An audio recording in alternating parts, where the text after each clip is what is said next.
Today we're talking about woods walking whitetail guns. You know, around the country, whether it's the deep south and the heavy hardwood forest, or whether you're in the northeast hunting the Atlantic coast and some of those mountainous forests of the Adirondacks, or maybe you're like us in the Pacific Northwest hunting the boreal forest of the mountains here in Montana. You need a gun that's short, compact, and relatively quick to put into play. Just over the ridge behind me a few years ago, I started about half an hour before daylight, working down a ridge where I like to rattle whitetail bucks during the rut. I cut a track, I'm following a track. It had stopped snowing about an hour before.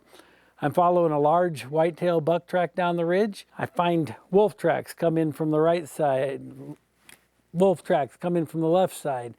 They nail that whitetail buck that I've been tracking, drag him down into a clearing, and by the time I get to the bottom of the clearing, he's just bones and a hide. But it's thick and dense and heavy cover. And so for something like that, something like a Marlin 1895 guide gun can be a real quick handling gun for in the brush. This is fit with our Skinner sights. It's got a very visible white blade front sight. As you can see, it's short. The Marlin guide gun has been a staple for many years of the Marlin lineup.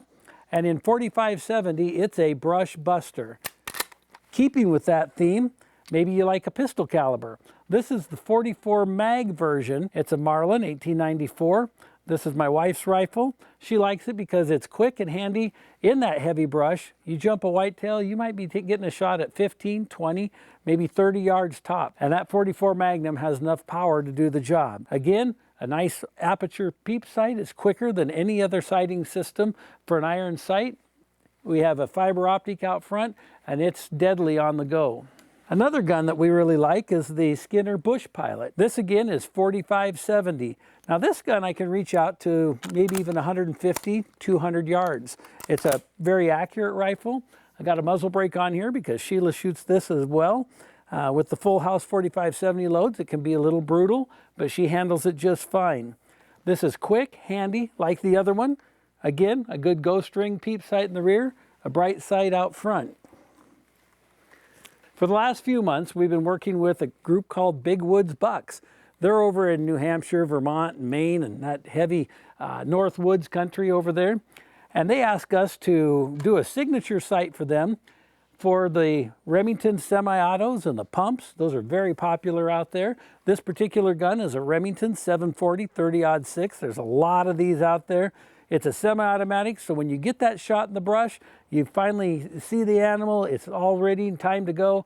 Boom, boom, boom if you need it, and it's very quick. This particular sight has a full ghost ring, there's no threaded aperture, and again, a nice bead front sight for that quick, accurate, precise, powerful shot.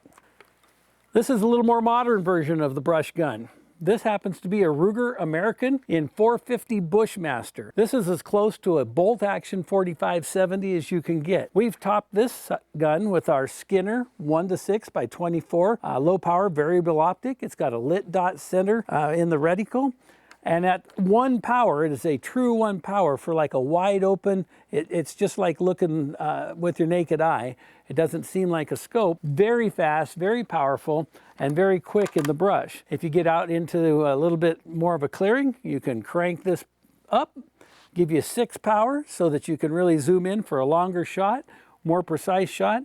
Maybe you're hunting out of a stand. Works great. Skinner sights rail with an integral peep built into the rear if you want to remove the scope. I'm Andy Larsson with Skinner Sights. This is the way we do it in the big woods.